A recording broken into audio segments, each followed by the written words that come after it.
a dit, le coût de la Ligue 1 pour voir tous les matchs, ce sera une trentaine d'euros puisque la chaîne de la Ligue devrait proposer un abonnement pour 8 matchs à 15 euros plus une quinzaine d'euros pour s'abonner à beIN Sport et voir le 9e et dernier match par journée. La question qu'on s'est posée, c'est de savoir si c'était ou pas le juste prix. Fred Verdier, vous avez une grande expérience dans le commentaire, dans le travail des différents diffuseurs. Est-ce qu'à vos yeux, ce prix-là est juste ? Oui, parce qu'on serait en 2021 ou 2022, il ne serait pas passé ce qui s'est passé, on dirait c'est d'évaluer. Mais là, ils ont creusé tellement bas, il y a tellement eu un manque à un moment donné de bon sens. Ces fameux 40 euros qui sont une des origines, là, en début de saison dernière, de la fuite et de l'IPTV qui est devenue une espèce d'épidémie totale. 40 euros, puis 30 euros. Tout le chemin qui a été fait à la descente, maintenant il faut le refaire à la montée. Et donc il faut appâter le chaland avec un 15 euros qui est hyper incitatif. J'ai fait un petit sondage depuis quelques jours autour de moi et autour des supporters de foot que je peux connaître. Et ça, c'est vraiment un truc qui marque. Parce que ceux qui sont aujourd'hui qui vous disent oui, moi j'ai pris IPTV dès le mois d'août dernier, c'était hors de question de payer 30, voire 40, voire même 25. Là, maintenant, ils disent oui, 15 euros, oui, je peux faire. Et on rappelle, et c'est important, que l'IPTV, c'est totalement illégal et que vous encourez des poursuites si vous utilisez ce dispositif. Bernard. Mais moi, je trouve qu'on se trompe de problème. C'est-à-dire qu'en fait, c'est comme si tu étais fan d'une série télévisée. Tu es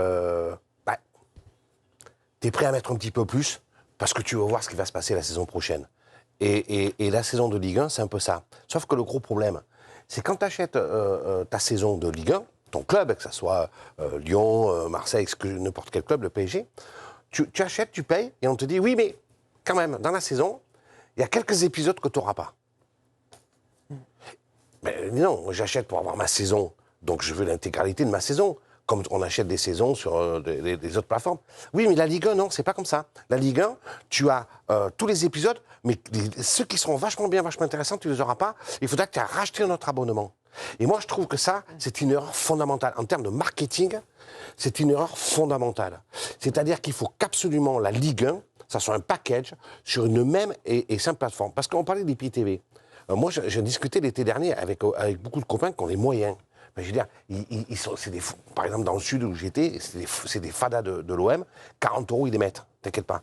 Mais toutes les années, on leur dit, il faut que tu te désabonnes, tu te rabonnes, tu machins, tu trucs, là, tu t'abonnes sur DAZN, mais tu n'auras pas tous les matchs. Donc il faut que à un moment, ils ont dit...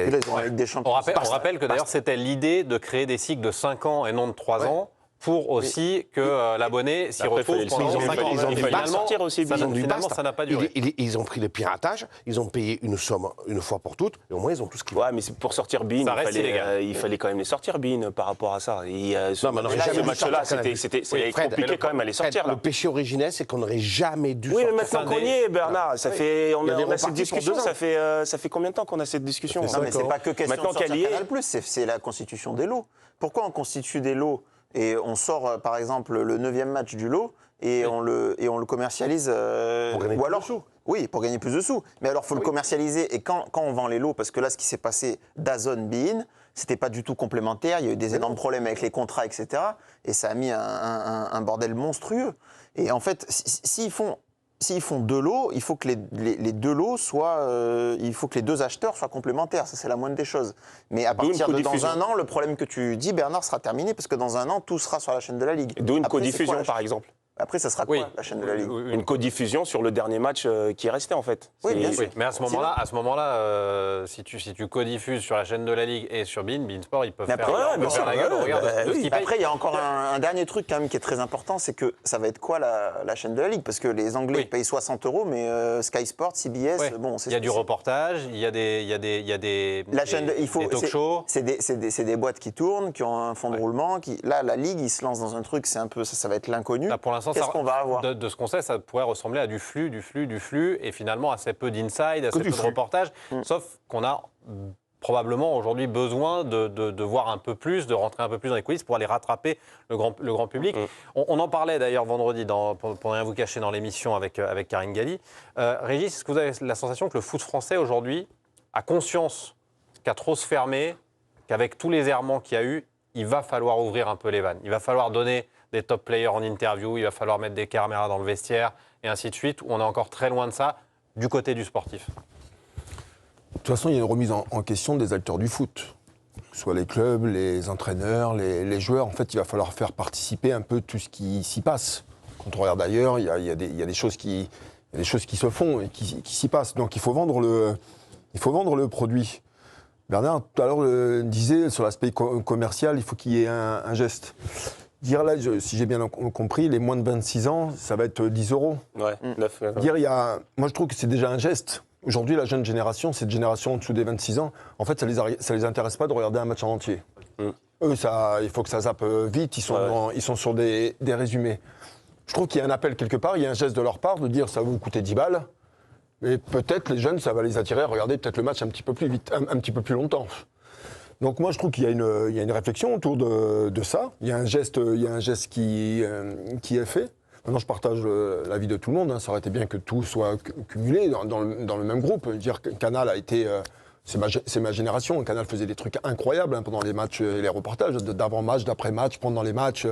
On a vu ça au rugby ce week-end. Il y avait indiscutablement une qualité Canal. Il y avait une qualité qui était incroyable. Et je pense que le foot doit se servir de ça. La façon dont le match était filmé. Ouais, filmé, oui, commenté, quand on voit la finale d'hier soir de rugby, c'est la façon dont c'est filmé, tout ce qui s'est passé autour, hein, et puis même le reportage ce soir à 21h qui était très intéressant. Il y a quand même... en fait, c'est le produit d'image c'est le produit d'image qui doit être vendu. Après, au niveau de la qualité, moi, je ne connaissais pas les prix des autres championnats. Il faut bien reconnaître qu'il y a un écart important avec les autres championnats. C'est pour ça qu'on n'a pas voulu comparer, par exemple, qu'avec l'Angleterre, parce que ça n'aurait pas de sens de comparer la Première Ligue et la Ligue 1, qu'on allait chercher le Portugal. Fred, vous étiez joueur il y a encore pas si longtemps. Si on vous disait... Un petit peu quand même. Hein. Ouais, enfin, il y a 10 ans. Vous êtes tout jeune. Si on vous disait aujourd'hui, Fred, vous êtes joueur, vous avez votre contrat, vous gagnez tant, et ainsi de suite, mais il faut avoir conscience que le football français va mal. On va avoir besoin de passer de une interview par semaine à 5, avec vous, Fred Piquion, avec chacun de vos coéquipiers, parce qu'on a besoin de raconter un produit qui est le produit Ligue 1. Vous avez le recul d'accepter ça ? Bien sûr. Ah oui. Moi, je suis totalement pour. Je suis totalement pour d'avoir les meilleurs joueurs du championnat en interview d'après-match. On l'a connu, hein, on a travaillé ensemble. Souvent, on nous dit non. Est-ce qu'on peut rentrer dans le vestiaire après pour la joie des joueurs ? Non.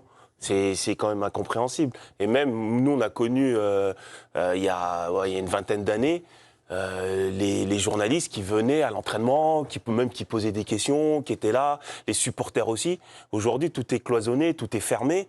Et c'est ça aussi, c'est complètement... On n'est plus en proximité avec personne, en fait. Mais là, le travail à faire, il est avec... excuse-moi, Bernard, le travail à faire, il est avec les gros clubs, et notamment avec le PSG. Il ne faut pas se mentir, ce qui va intéresser les gens aussi, c'est que le PSG ouvre. Le PSG, à la mi-temps ou à la fin des matchs, quand ils mettent systématiquement Lee Kang-in ou Warren Zaïre-Emery, moi je trouve ça scandaleux. Mais ils ne parlent pas français aussi, les mecs. Quand vous dites Hugo, juste pour les téléspectateurs, quand ils mettent, c'est quand ils font venir en flash interview juste à la sortie du match, Lee Kang-in ou Zaïre-Emery, plutôt que Dembélé. Cette saison, qu'est-ce qui s'est passé en termes audiovisuels ? Bon, on a eu l'histoire Strasbourg, c'était sympa, Strasbourg c'était quand même assez ouvert, en tout cas sur DAZN, on était souvent dans le vestiaire de Strasbourg, c'était la belle histoire de la Ligue 1, ils ont fait des très bons résultats, c'était une équipe jeune qui vivait bien, c'était sympa. On veut voir plus d'histoires comme ça. Brest, la saison passée, c'était ouvert aussi, notamment dans le journal, il y a eu des très bons reportages sur Brest, Inside, etc. Donc on a envie de voir ça aussi sur les gros clubs. Et Timothée, quand vous parlez des efforts que doivent faire les joueurs sur les interviews, il faut que les joueurs sachent aussi que les efforts, ils vont devoir être, à part pour les 15-20 top joueurs du championnat qui vont avoir le même niveau de vie ou qui pourront partir à l'étranger, il y a des baisses de masse salariale dans absolument tous les clubs, sauf le Paris Saint-Germain. Bernard, vous aurez le mot de la fin, juste après la pub. À tout de suite.